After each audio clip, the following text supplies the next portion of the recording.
محترم আমি গত 2 সপ্তাহ আগে তওবা সম্পর্কে আলোচনা করতে যায়া বলেছিলাম ইস্তিগফার এবং দোয়া নিয়ে আলোচনা করব। গত সপ্তাহে খতমে নবুয়াতের উপরে আলোচনা করেছিলাম, যেহেতু আগামীকাল আন্তর্জাতিক খতমে নবুয়াত কনফারেন্স ঢাকায় হবে। এই দাওয়াত দেওয়ার উদ্দেশ্যে গত সপ্তাহে খতমে নবুয়াতের উপরে আলোচনাটা বেছে নিয়েছিলাম।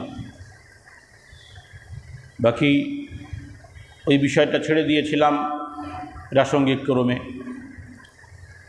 তো ওই বিষয়টা নিয়ে আজকে আমরা আলোচনা করব যে ইস্তিগফার এবং দোয়া।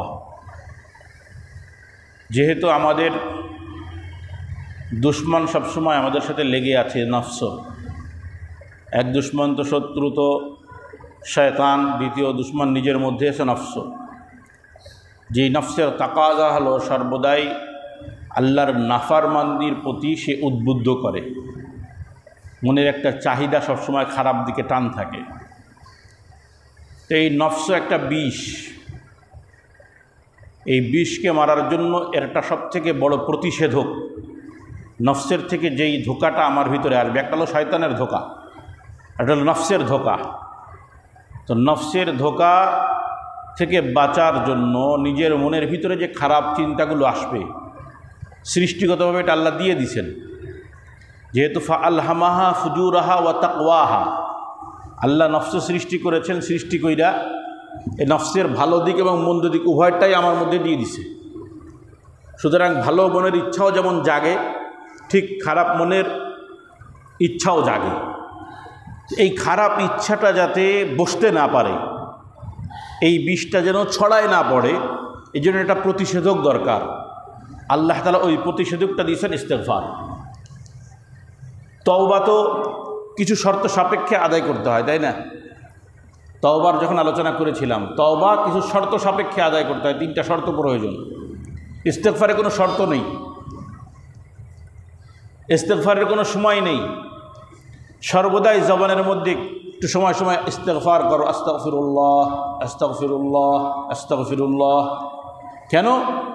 কারণ নফস নামক বিষ, তার বিষটা যেন ছড়াইতে না পারে। আল্লামা তকি উসমানী দামাত বরকাতুহুম পাকিস্তানের, জানুয়ারিতে আমাদের এখানে ইনশাআল্লাহ সফরে আসবেন আমাদের বাংলাদেশে।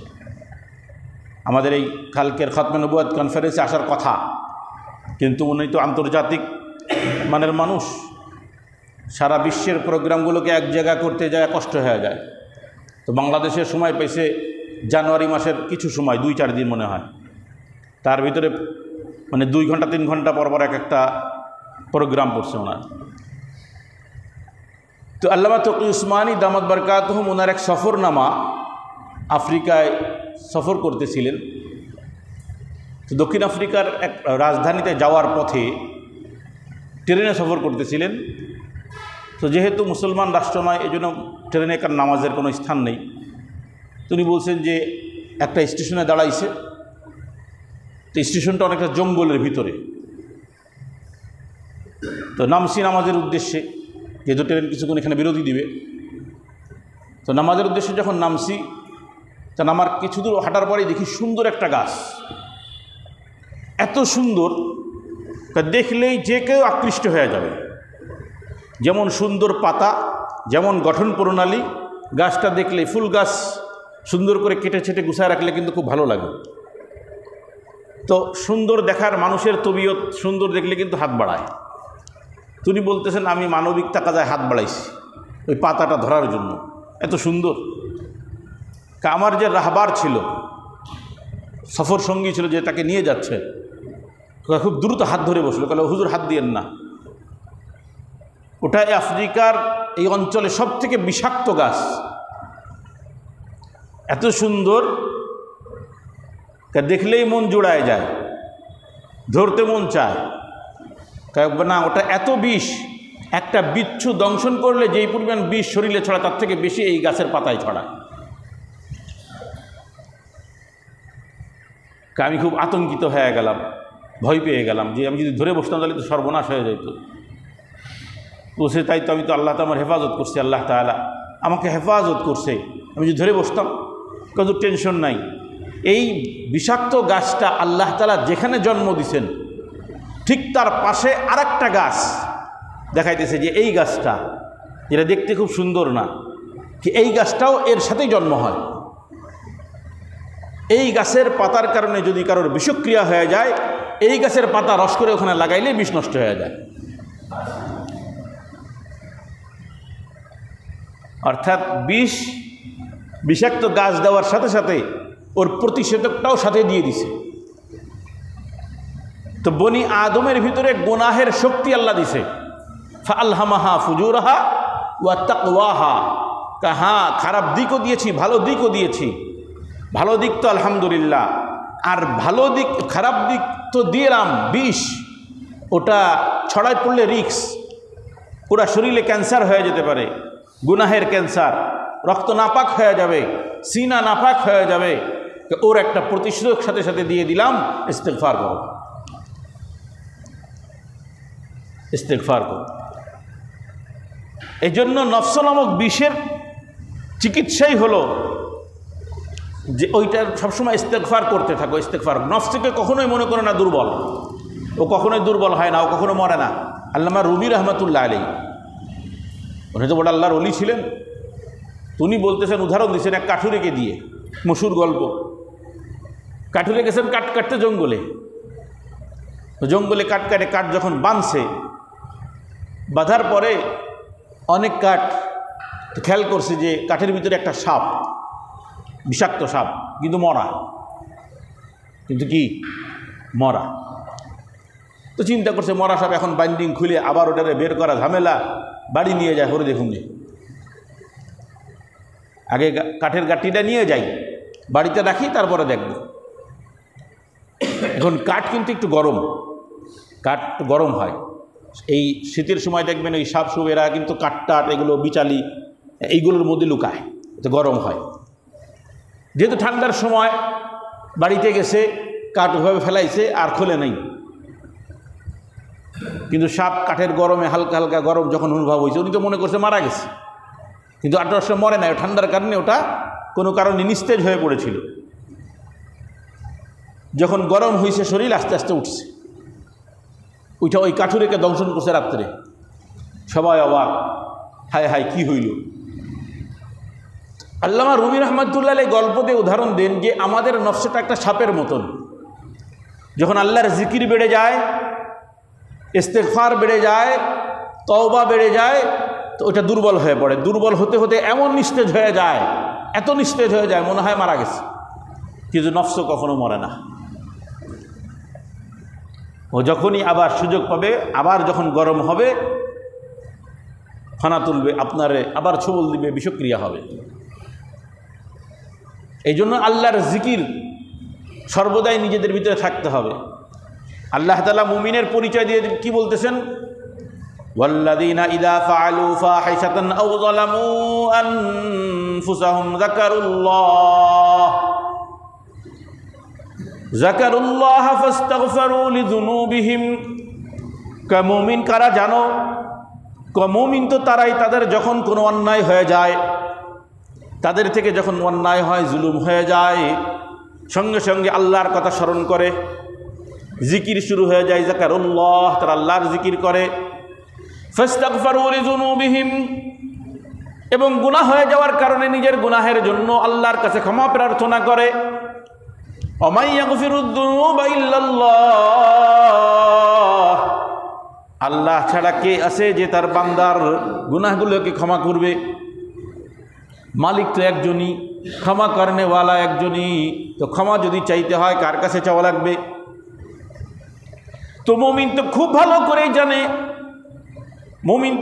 করেই জানে, গুনাহ যদি হয়ে যায় মাওলার ধর্ণা দিতে হবে, মাওলার কুদরতি পায়ের উপরে মাথা লাগাইয়া গিড়গিড়াইয়া কানবে, আর রব্বানা যালামনা আনফুসানা ওয়া ইল্লাম তাগফির লানা ওয়া তারহামনা লানাকুনান্না মিনাল খাসিরিন।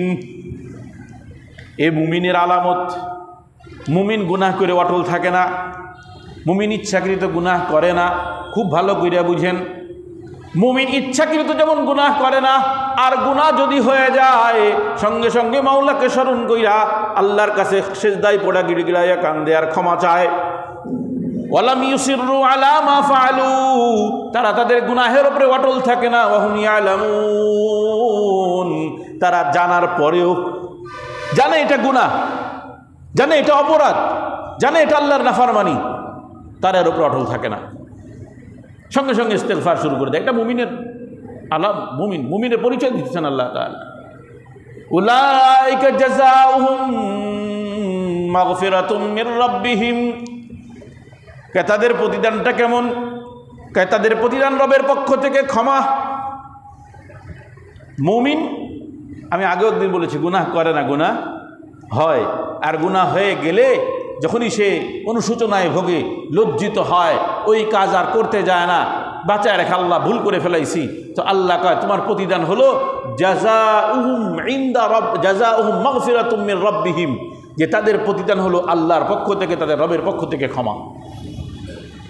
শুধু ক্ষমা করবো না, জান্নাতুন তাজরি মিন তাহতিহাল আনহারু খালিদিনা ফিহা, এবং তাদের আর একটা প্রতিদান হলো ক্ষমা করার সাথে সাথে তাদের জন্য জান্নাতের ফয়সালা করে দেব। এটা মুমিনের পরিচয়। তো মুমিন গুনাহ যখন হয়ে যায়, মুমিন সঙ্গে সঙ্গে আল্লাহকে স্মরণ করে ইস্তেগফার করতে থাকে। ওই বিষধর সাপ ততক্ষণ পর্যন্ত নিস্তেজ থাকে, শয়তানও ততক্ষণ পর্যন্ত নিস্তেজ থাকে যতক্ষণ বান্দা আল্লাহর জিকিরে থাকে, আল্লাহর স্মরণে রাখে। শয়তানের এক নাম কি? খান্নাস, জানেন? সূরা নাসে আসে না, খান্নাস। খান্নাস, খান্নাস অর্থ কি জানেন?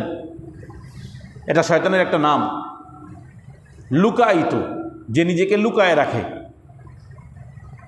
শয়তান মুমিন যখন আল্লাহর জিকির করে, আল্লাহকে স্মরণ করে, তখন মুমিনের সিনা থেকে সে যোজন যোজন দূরে পলায়ন করে। এই জন্য আজান যখন হয়, শয়তান পলায়নি, হাদিসে আসছে না, বায়ু ছাড়তে ছাড়তে পলায়, বায়ু ছাড়তে ছাড়তে পলায়। কেন? আল্লাহর জিকির চলতেছে, আল্লাহু আকবার, আল্লাহু আকবার, আল্লাহু আকবার। তো বান্দা যখন হাজির, আল্লাহকে হাজির নাজির মাইনা আল্লাহর সামনে দাঁড়ায়, নামাজে দাঁড়ায় যায়, শয়তান তার কাছে আসতে পারে না। বান্দা যখন আল্লাহর জিকিরে যে কোনো আমল লাইগা যায়, আল্লাহকে হাজির নাজির মাইনা, শয়তান তার মধ্যে আসতে পারে না। শয়তান তো কইছেই চারিদিক থেকে মারব বলছে না, কিন্তু চারিদিক থেকে আক্রমণ আর করতে পারে না যখন আল্লাহ তার সিনার ভিতরে থাকে।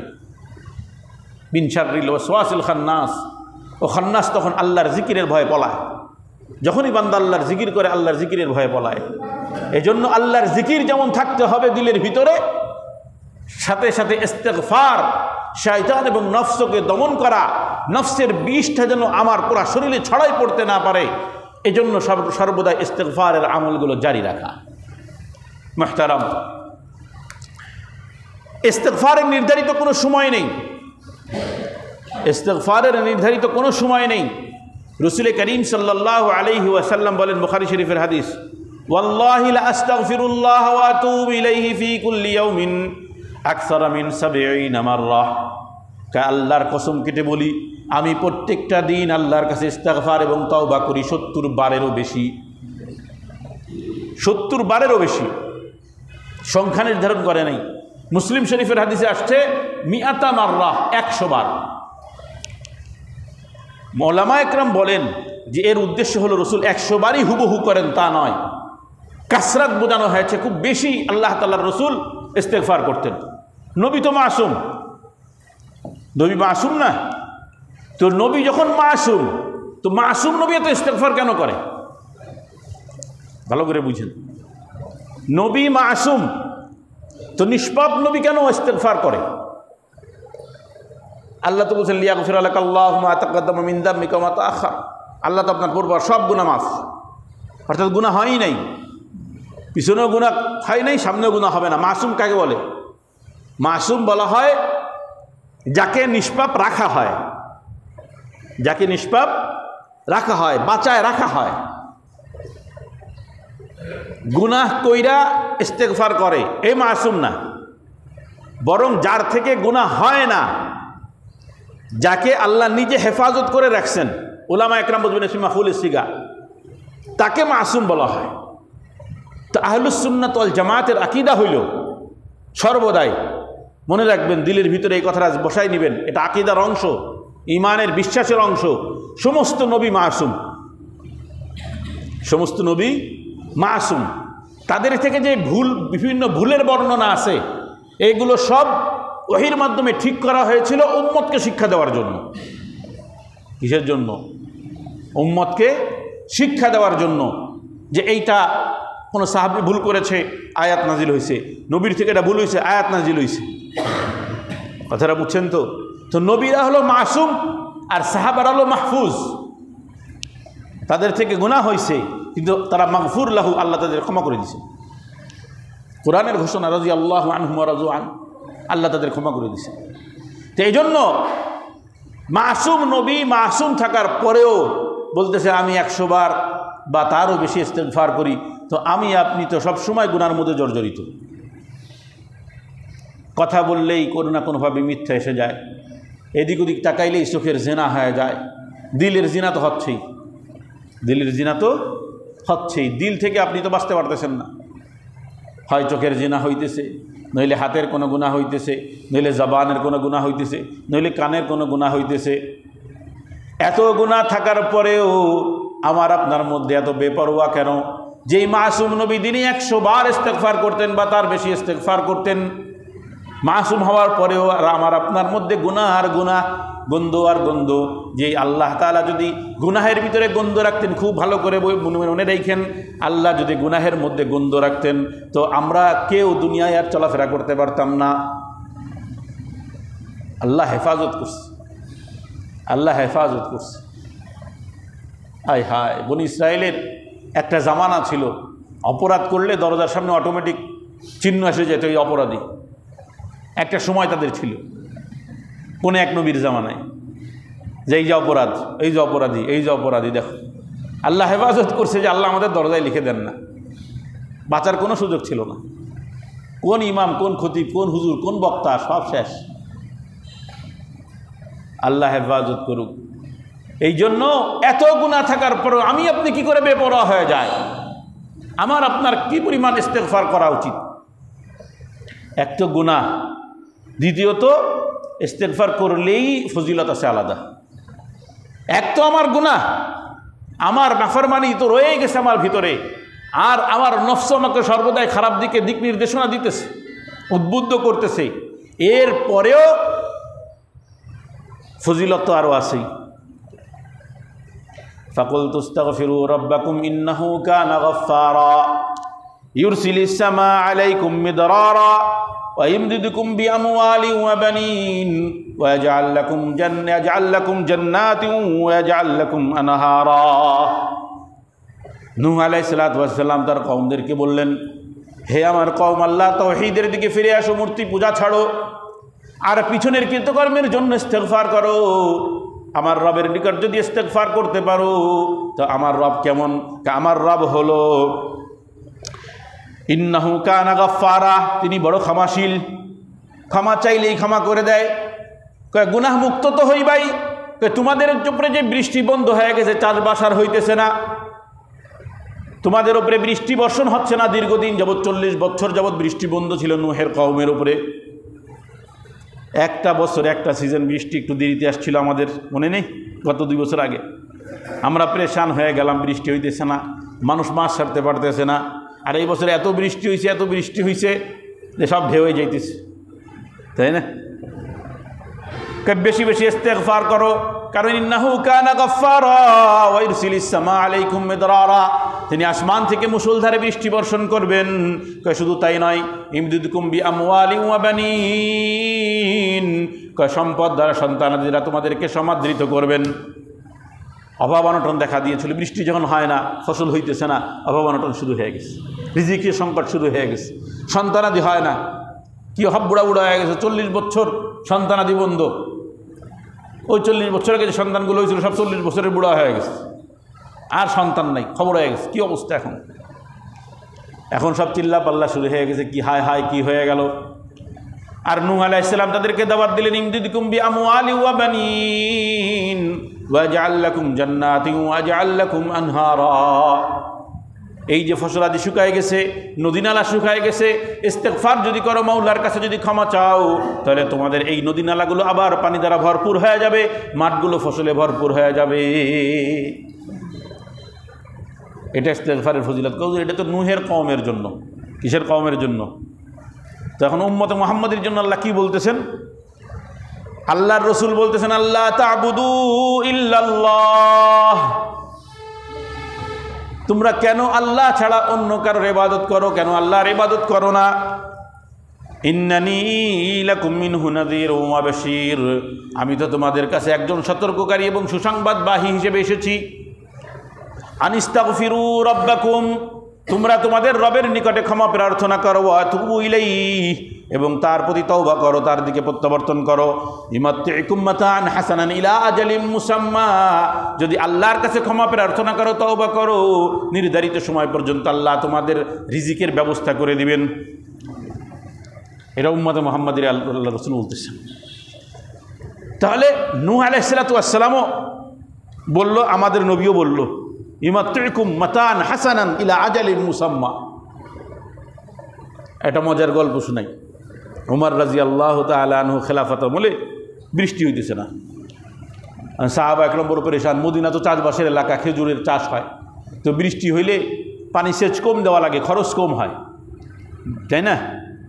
এখন যদি মনে করেন মোটর দিয়ে পানি তুলে আপনাদের সেচ দেওয়া লাগতো, কী পরিমাণ খরচ হইতো বলেন তো? কিন্তু বৃষ্টি হওয়ার দ্বারা ঠিক যতটুকু প্রয়োজন ততটুকু যদি বৃষ্টি হয়ে যায় আর মোটরের কোনো প্রয়োজন না পড়ে, তাহলে তেলের খরচ বাঁচলো, কারেন্টের খরচ বাঁচলো, আরও কত কিছু। তাহলে এটা একটা বরকত না?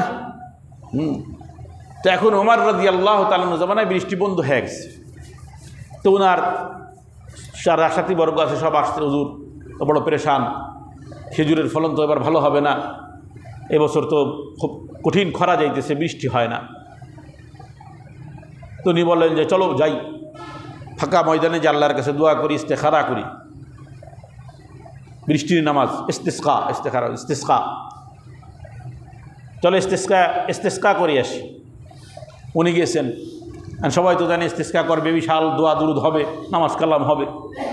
উমর রাদিয়াল্লাহু তাআলা উনি গেছেন, যা ইস্তেগফার করতেছেন, আস্তাগফিরুল্লাহ আস্তাগফিরুল্লাহ আস্তাগফিরুল্লাহ, সবাই ওনার সাথে ইস্তেগফার করতেছে। কিছুক্ষণ পরে ফিরে চলে আসছে। এবং অন্য যারা ওনার সাথীরা আছেন বলতেছে, কিরাম হইল এটা? আমিরুল মুমিনিন কেমন দোয়া করলেন, শুধু ইস্তেগফার করে চলে আসলেন, তো ইস্তেসকার।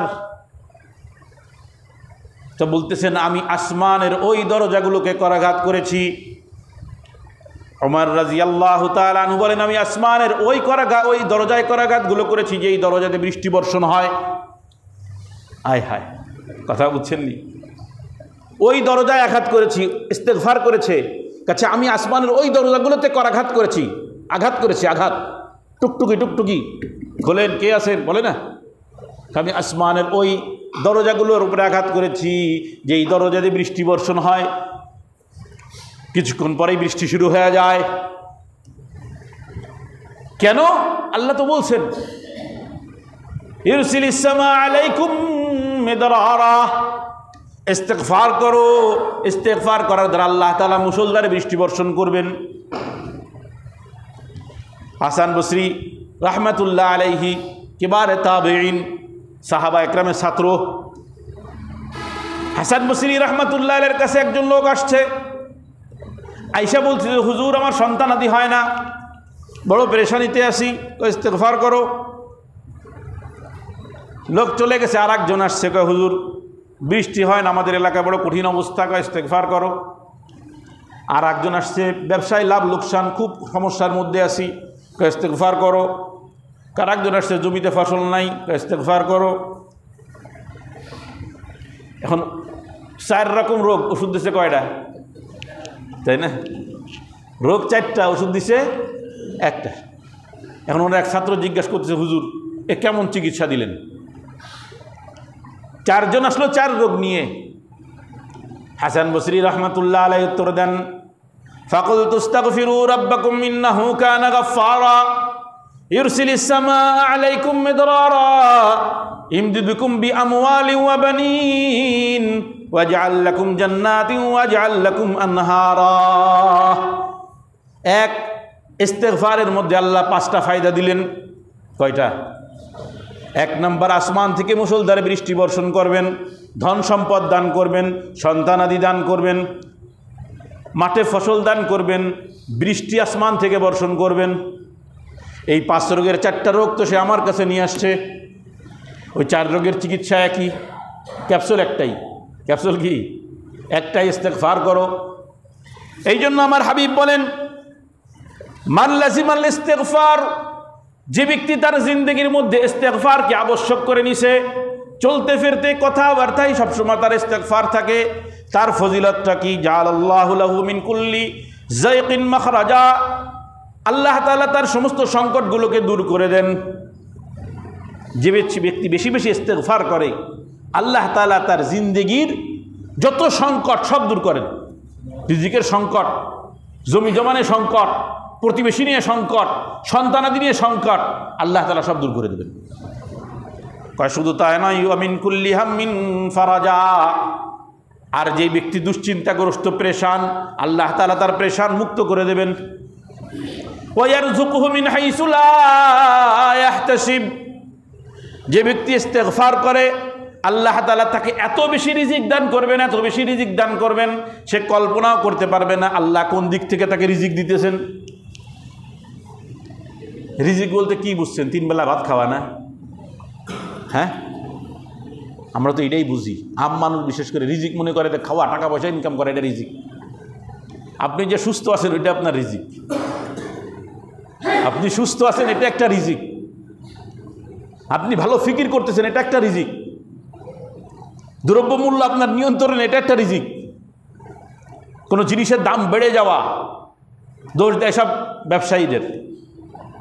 ব্যবসায়ীরা যাই করুক, চাপটা তো আমার উপরে আসতেছে নাকি? সিন্ডিকেট করে কোনো জিনিসের দাম বাড়াইছে, মনে করেন অন্যায়ভাবে বাড়াইছে, চাপটা কার উপরে আসতেছে?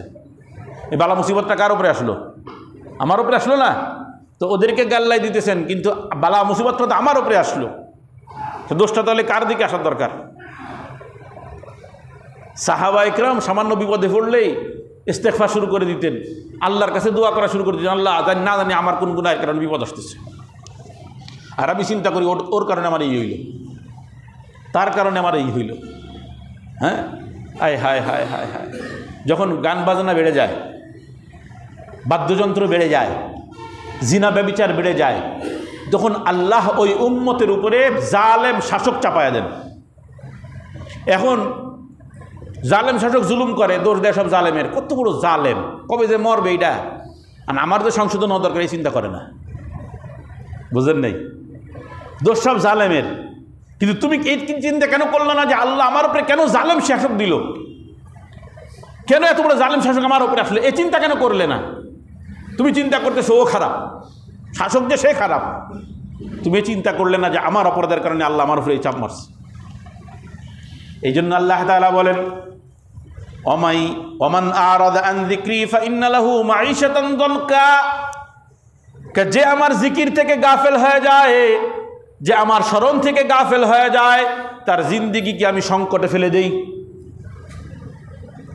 সংকট কত দিকটা আসতে পারে? খুব ভালো আছেন, আরামে আছেন, হঠাৎ মাজা একটু ব্যথা, কেমন কেমন যেন লাগে, ডাক্তারের কাছে গেছেন, ডাক্তার কয় সব শেষ। কি সুখের জিন্দেগি! এই তো দুপুরেও কথা বলতেছিলাম, সবার সাথে মজা মারতেছিলাম, মনে হয় আমার থেকে সুখী কেউ নাই, আমার থেকে সুখী কেউ নাই। ঠিক এমন সময় একটু খারাপ লাগতেছে, ডাক্তারের কাছে, ডাক্তার বলছে সময় আর নাই, চতুর্থ স্টেজে চলে গেছিল। আসে না? আয় হায় আয় হায় হায়। আমার এক উস্তাদে মোহতারাম কি যে রসিক মানুষ ছিল, আয় হায়, মাহবুবুল্লাহ সাহেব রহমতুল্লাহ আলাই, খুব রসিক মানুষ ছিল। আমাদের হুজুরের ক্লাস করেও মজা পাইতাম। আমাদের দুই ক্লাস পরে নাস্তার ছুটি ছিল, সামান্য সময়। তো আমরা দেখা যায় নাস্তা করতেছি, ক্লাস শুরু হয়ে গেছে, তো হুজুর ঢুকছে, যে তোমরা খাইতেছো, আচ্ছা ঠিক আছে আগে খেয়ে নাও, পরে ক্লাস করাবো। যে অন্য হুজুর আসলে খেয়ে যাবে, মাত্র 5-10 মিনিটের সময় কেন নষ্ট করলে, আচ্ছা খেয়ে নাও আগে। এরপরে ক্লাসে এসে বলতেছে, আজকে সকালে একটা হাইফাই নাস্তা করলাম। কি নাস্তা হুজুর? পরাটার স্যুপ খেয়েছিস জীবনে? মানে খুব রসিক মানুষ ছিল, আমাদের সাথে এরকম আচরণ করতেন হুজুর। রমজানে তারাবি পড়াইছেন। ঈদের পরে মাদ্রাসা খোলার তারিখ আল্লামা কাজী মুতাসিম বিল্লাহ রহমতুল্লাহ আলাইহি ফোন লাগাইছে, হুজুর খোলার তারিখ আজকে আসলেন না যে? হুজুর হঠাৎ পেটে একটু ব্যথা করতেছে, তো ছেলে ধরে হাসপাতালে নিয়ে আসছে, একটু পরীক্ষা নিরীক্ষা করায় আসতেছি, বিকালের দিকে চলে আসবো। বিকালেই চলে আসতেছি মাদ্রাসায়, ঢাকায় থাকেন পাশেই। বসে হঠাৎ খুব পেটে ব্যথা হচ্ছিল বলে, গ্যাসের ব্যথায় হবে হুজুর, আসছে ডাক্তার তো পরীক্ষা নিরীক্ষা দেয়। হায় হায়, পরের দিন সকালে শুনি 4র্থ স্টেজে চলে গেছে ক্যান্সার।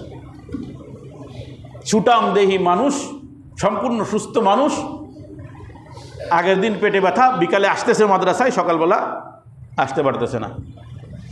ডাক্তার সময় দিয়েছে 6 মাসের। আল্লাহ আল্লাহ আল্লাহ আল্লাহ আল্লাহ, যে জিন্দগিটা তো এমন, কোথায় যে সংকটে পড়ে যাবেন। অঢেল সম্পদ আছে, খুব খুশি আপনি, খুব ভালো আছি আমি, তাই দেখতেছেন। একবারে এক মুহূর্তের ব্যবধানে হঠাৎ দেখবেন যেন কি হয়ে গেল, কি যেন হয়ে গেল। এই জন্য আল্লাহ তাআলা বলেন, ওমান আরাদা আন যিকরি ফাইন্না লাহু মাঈশাতান যানকা, খবরদার আমার জিকির থেকে গাফেল হয়ো না। যারা আমার জিকির থেকে গাফেল হয়ে যায় তাদের জীবনটাকে আমি সংকটে ফেলে দেই। আর ওই আয়াতের মধ্যে বললেন যে ব্যক্তি আমার জিকির করে, যে ব্যক্তি আমার প্রতি ইস্তেগফার করে, তার জিন্দগিটাকে আমি আরামদায়ক বানাই দেই। ইলা আজালিম মুসাম্মা, মৃত্যুর সময় পর্যন্ত ভালোভাবেই চলে যাবে জিন্দগিটা। এর জন্য ইস্তেগফারকে আত্মস্থ করে ফেলতে হবে। চলাফেরা সর্বদাই ইস্তেগফার ইস্তেগফার ইস্তেগফার ইস্তেগফার।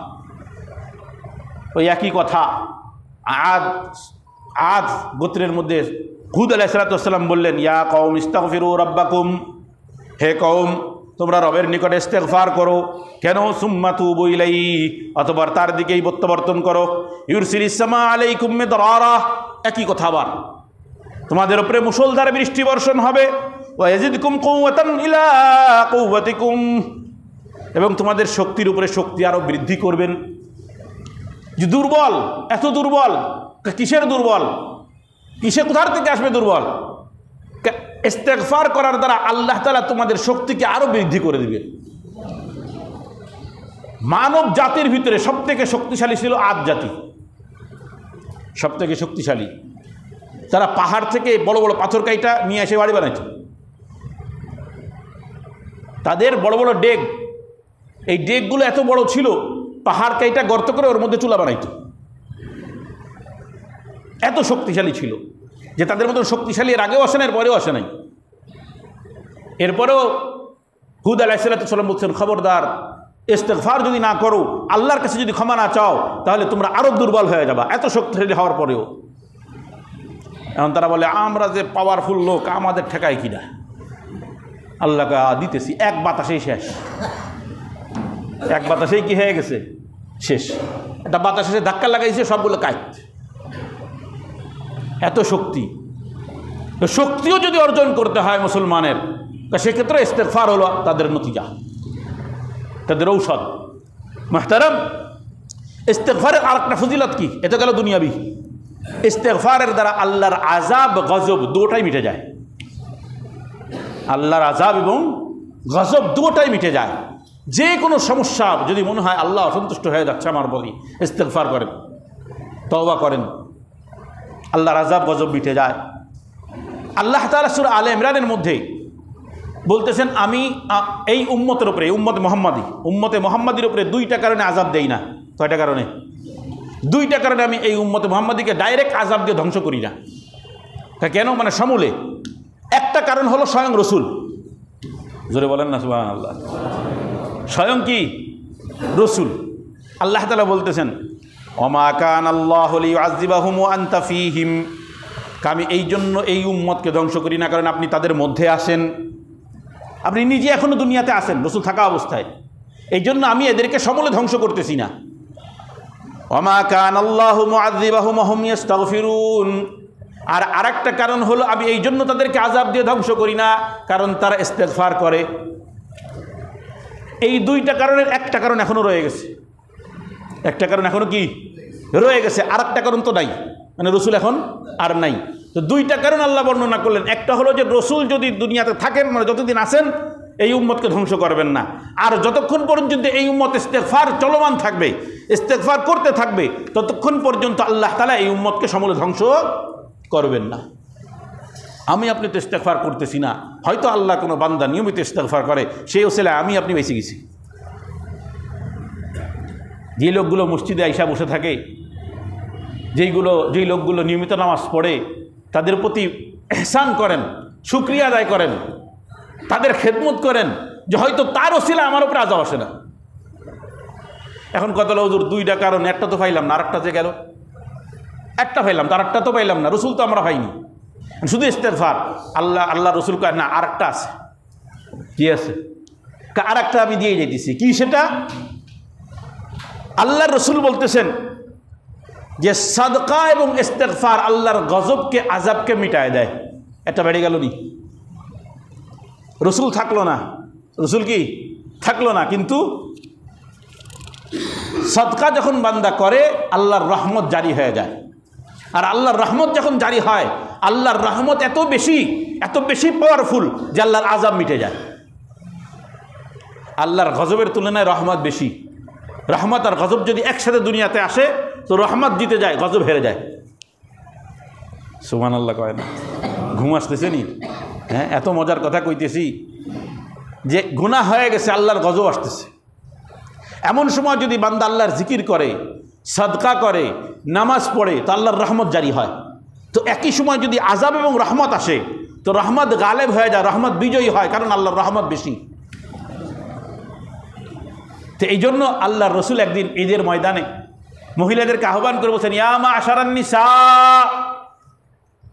এই মহিলারা ভালো করে শোনো, তাসাদ্দাকনা ওয়া আকসিরনাল ইস্তিগফার, সাদকা বেশি করো, ইস্তিগফার বেশি বেশি করে করো। কেন? ফাইন্নী রাআইতুকুন্না আকসারা আহলিন নার, আমি তোমাদেরকে জাহান্নামে বেশি দেখেছি। পুরুষের তুলনায় মহিলারা জাহান্নামে বেশি। তো এখন এই জাহান্নাম থেকে বাঁচবা কেমনে? বেশি বেশি সাদকা করো আর বেশি বেশি ইস্তেগফার করো। তো আল্লাহ কোরআনে দুইটা দিছেন, যে রসুল থাকার কারণে আযাব আসবে না, আর হলো ইস্তেগফার করার কারণে আযাব আসবে না। রসুল তো চলে যাবেন, শুধু থাকলে একটা, আল্লাহ রসুলকে আমি আরেকটা দিয়ে গেলাম, বেশি বেশি সাদকা করো, সাদকা করার দ্বারা আল্লাহর রহমত জারি হয়ে যায়, আর আল্লাহর রহমত যখন জারি হয়ে যায়, তো আল্লাহর আযাব মিটে যায়। তো এই গুনাহ মিটানোর জন্য, আল্লাহর রহমতকে জারি করার জন্য ইস্তিগফার আর সাদকার কোনো বিকল্প নেই। as-সাদাকাতু তুতফিউল খাতিয়া কামা ইউতফিউল মাউন নার, সাদকা গুনাহকে এমনভাবে মিটায় যেমনে পানি আগুনকে মিটায় দেয়। আগুন লাগছে, পানি মারলে তো জায়গা ধপ করে নিভে যায় না, বাড়ি মেরে নিভে যায়। ঠিক সাদকাটা এমন, সাদকা করার সাথে সাথে আল্লাহর গজব সঙ্গে সঙ্গে নিভে যায়। শুধু তাই না, আর একটা ফজিলত আছে সাদকার, as-সাদাকাতু তারুদ্দুল বালা, সাদকা বালা মুসিবত দূর করে দেয়। আমি আপনাদেরকে আগে একদিন শিখাইছি, আবারও বলি, যখনই বাড়ির বাহিরে বেরোবেন, সকালে অফিস করতে বেরো হবেন, তো যাইতে হবে তো রাস্তা দিয়ে, পথ দিয়ে, বিভিন্ন ঝামেলা, বালা মুসিবত, কিছু হলেও প্রত্যেক দিন সাদকা করেন। এ কথাটা আমি সবসময় বলি, কারণ সাদকা এমন এক পাওয়ারফুল জিনিস যে তাকদিরে থাকা ফয়সালা, তাকদিরের ফয়সালা, যে আজকে আপনি বালা মুসিবতে পড়বেন, তো তাকদিরের ফয়সালা অনুযায়ী আপনার সাদকা করার কারণে বালা মুসিবত আপনার থেকে দূরে সরে যাবে। এই আমার ভাইরা ভাই যেটা খুলনায় থাকে, তার বাবা, আমি চুকনগর থেকে আসতেছি, যশোরের গাড়ির থেকে নামছি, নেমে চুকনগরে সাতক্ষীরার যে রোডটা চলে গেল আমাদের খুলনার দিকে আসতেছি, তো একটা গাড়ি ডাকতেছে। তো আমি যখন নেমে একটু দৌড় দিছি, যে যদি ওই গাড়িটা ধরতে পারি, আমি জুম্মা ছিল ওই দিন, জুম্মা ধরবো এসে, আমার বোন যেদিন মারা গেল তার পরের জুম্মাটা, তো জুম্মা এসে ধরবো, এই জন্য একটু দৌড় দিছি। তো পিছনের গাড়িওয়ালারা সামনের গাড়িটা তাড়াইতেছে, ভাগ, যাত্রী মিস হয়ে যাবে। তা আমি দৌড়াইলাম, তাও পারলাম না, গাড়ি ধরতে পারি নাই। ওরা নিজেরা খুব মারামারি করে টেরে আমার নেবেই, তো নিতে দেবে না। যাই হোক, পরবর্তীতে আমি তাদের গ্যাঞ্জাম থামানোর জন্য বললাম, ঠিক আছে আমি এটাই যেতেছি, যা বললো ওদের লাইনের গাড়ি উঠে যান, এখনই ছেড়ে দেবো। কাঁঠালতলার আগে, আমি যখন গাড়িতে কাঁঠালতলার আগে দেখি ওই সামনের গাড়িটা অ্যাক্সিডেন্ট করে খাদের মধ্যে পড়ছে। এখন ওই আমি সামনেই বসা, একদম সামনের সিটে, আমাকে ওই হেল্পার নয় যে টিকিট কী করে, টিকিট কাটা যে লোকটা, কন্ট্রাক্টর বলতে হুজুর দেখেন ওই যে এই গাড়ির জন্য দৌড়াইছিলেন। আমি আল্লাহ হেফাজত করছি। ওই গাড়ির যাত্রী যাদেরকে নামাইতেছে তার মধ্যে দেখি আমার ভাইরা ভাইয়ের বাবা মা ওই গাড়িতে সাতক্ষীরা থেকে আসতেছে, তারা নামতেছে। আমি বলতে ওইসব আপনি এখানে এই গাড়িতে ছিলেন, কয়েকজন আহত হয়েছে, তোমরা স্বাভাবিক। তো আমি বললাম যে ময় সাহেবের কী অবস্থা? বলছেন আমরা দুইজনই ঠিক আছি, আমাদের কিছুই হয় নাই, বেশ অনেকে আঘাত পাইছে। তা ওনারা আমাদের গাড়িতে উঠে গেছে। তা বলতেছে আমি উঠার আগে সৎকা করছিলাম। উনি বলতেছেন, উনি আলেম, আলিয়ার আলেম, কিন্তু ভালো আলেম, আমাদের এই সিলসিলার আলেম, আলিয়া কিন্তু আমাদের এই সিলসিলার আলেম, চরমনার সাথে সম্পর্কিত, সরসিরার সাথে সম্পর্কিত। তো উনি বলছেন আমি উঠার সময় সৎকা করে উঠছিলাম, আল্লাহ হেফাজত করছে আমাকে। চিন্তা করে দেখেন, যেই সময় গাড়িতে উঠছি যশোর থেকে, ওইখানে একটা লোক আসছে। সে লোকটা, আমি যখনই যশোর থেকে বাসে আসি, ওই লোকটা জানে যে আমি আসলেই 10 টাকা দিব। ও আমার দেখে আস্তে করে উঠে হেঁটে চলে আসে, টিকিট কাটার সময় ও সামনে এসে দাঁড়ায় থাকে। ওর 10 টাকা দিয়ে আমি গাড়িতে উঠি। প্রত্যেক দিন এই আমল, মানে যতবার আমি বাড়িতে, আগে তো সপ্তাহে সপ্তাহে যাইতাম যখন পরিবার ছিল না, সবসময় ওর আমল। ওই যেদিন বোন মারা গেল তার পরের দিন তো আমি আমার জুম্মা পড়াতে আসছি। ও আমার বলে হুজুর আপনারা যে দেখি না অনেক দিন, আমি ফ্যামিলি নিয়ে চলে গেছি। তো ওই দিন ওকে 50 টাকা দিছি, যে এক তোমার বোন মারা গেছে, মনটা ছিল, আবার অনেক দিনের সাথে দেখা হয় না, লোকটা গরিব, কি করে আমি জানি না, কিন্তু ও গেলেই আসলে হাত পাতত, ওই টিকিট কাউন্টারের পাশেই থাকে, কি করে জানি না, ওরা টাকা দিই। তো আমার কাছেও মনে হয়েছে আল্লাহ তাআলা সৎকার উসিলায় ওই গাড়ি পর্যন্ত মানে পৌঁছায় নাই, কারণ অনেকেই আহত হয়েছে, কষ্ট মাথায় আঘাত পাইছে, গাড়ি আঘাত পাইছে, সামান্য গাছে ধাক্কা খেয়ে আটকে গেছে। একটা গাছ ছিল, চিন্তা করেন, ওখানে একটা গাছ ছিল, এরপরে বিশাল এক পুষ্কুনি পুকুর, অর্থাৎ ওই গাছটাও যদি না থাকতো একেবারে গাড়ি নিচেই, ওই গাছেই আটকে রয়েছে গাড়ি, ওখান থেকে সবাই নামাইতেছে ঠেলে ঠেলে। আল্লাহ তাআলা হেফাজত করুক। এই জন্য সাদকা সবসময় কিছু কিছু সাদকা করবেন, অল্প হলেও। আপনার সামর্থ্য নাই, মোটেই নাই, তো 2 টাকা দেন, 1 টাকা দেন, সামর্থ্য নাই আপনার মোটেই, তাও দেন। কারণ এই 3 আঙ্গুলের মাঝখানে যেই খাবার ঢোকে না, সামান্যই তো নাকি, রুটি যখন ছিঁড়ে খান তো সাধারণত 3 আঙ্গুল দিয়ে ছিঁড়ে খেলে কষ্ট কোঠে, আমাকে মতন তো এরকম এইভাবে খাই। রসুল এই 3 আঙ্গুলের কথা বলছে, কয় আঙ্গুল? এই 1 লুকমা খাবার কেউ যদি সাদকা করে, কিয়ামতের দিন উহুদ পাহাড়ের থেকেও বড় আকার ধারণ করবে। তো একটুক যদি উহুদ পাহাড় হয় তো আপনার 1 টাকা কি হবে? এই জন্য সর্বদাই, এমন না যে জুম্মার দিন করতে হবে, জুম্মা বিশাল ফজিলতের দিন, মানুষ কিছু রেওয়াজ বানায় নিছে, ঈদের দিন, জুম্মার দিন, তারপরে শবে বরাতের দিন। হ্যাঁ, ওই দিন করা যাবে না তা না, ওই দিনও তো ফজিলতের দিন, কিন্তু এইটা কেন অভ্যাস হয়ে গেছে যে ঈদ ছাড়া হয় না, কবর জিয়ারত শুধু ঈদের দিন, কবর জিয়ারত শুধু জুম্মার দিন, কবর জিয়ারত শুধু শবে বরাতের দিন। আরে না, প্রত্যেক দিন কবরে যান, প্রত্যেক দিন সদকা করেন, এটা অভ্যাস করে নেন, গড়ে নেন, নিজেকে এভাবে গড়ে নেন।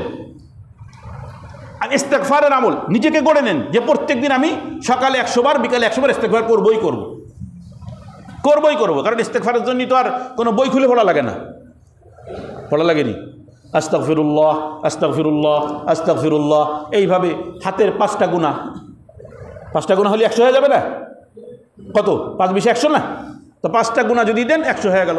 হাঁটতেছেন, দোকানে বসে আছেন, চলতেছেন, আস্তাগফিরুল্লাহ, আস্তাগফিরুল্লাহ, আস্তাগফিরুল্লাহ, আস্তাগফিরুল্লাহ। ফজরের পরে হাঁটতে হাঁটতে বাজারে আসতেছেন, আস্তাগফিরুল্লাহ। আবার মাগরিবের পরে বাজারে যেতেছেন, বাজার থেকে বাড়ি যেতেছেন, বা মসজিদ থেকে বেরোয় দোকানে যেতেছেন, আস্তাগফিরুল্লাহ, আস্তাগফিরুল্লাহ। অভ্যাস হয়ে যাবে, দেখবেন অটোমেটিক। দেখবেন কি হবে, কয়দিন পরে আপনার আর মনে নাই যে আপনি ইস্তেগফার আমল করছিলেন কিনা, কিন্তু আসলে করে ফেলাইছেন, যেহেতু অভ্যাসে পরিণত হয়ে যাবে। আমি ইস্তেগফার পড়ছি কিন্তু আসলে পড়া হয়ে গেছে, কারণ অভ্যাস হয়ে গেছে। এই জন্য এই আমলগুলো নিয়মিত করা উচিত। জিকির করা, ইস্তেগফার করা, এগুলো একবারে সহজ আমল এবং সবথেকে বেশি আমল, মানে বেশি করা যায়, সহজ এবং বেশি। কারণ অজু লাগে না, নির্দিষ্ট সময় লাগে না, আলাদা করে প্রিপারেশন নেওয়া লাগে না, বাস হইলেই হয়ে যায়। আল্লাহ তাআলা আমাদেরকে দুয়ার বিষয় দেখেন আনতে পারি নাই, সময় শুধু চলে যায় এইভাবেই। আল্লাহ চাইলে ইনশাআল্লাহ আগামী সপ্তাহে দুয়া নিয়ে আলোচনা করব। আল্লাহ তৌফিক দিক। আখিরু দাওয়ানা আলহামদুলিল্লাহি রাব্বিল আলামিন।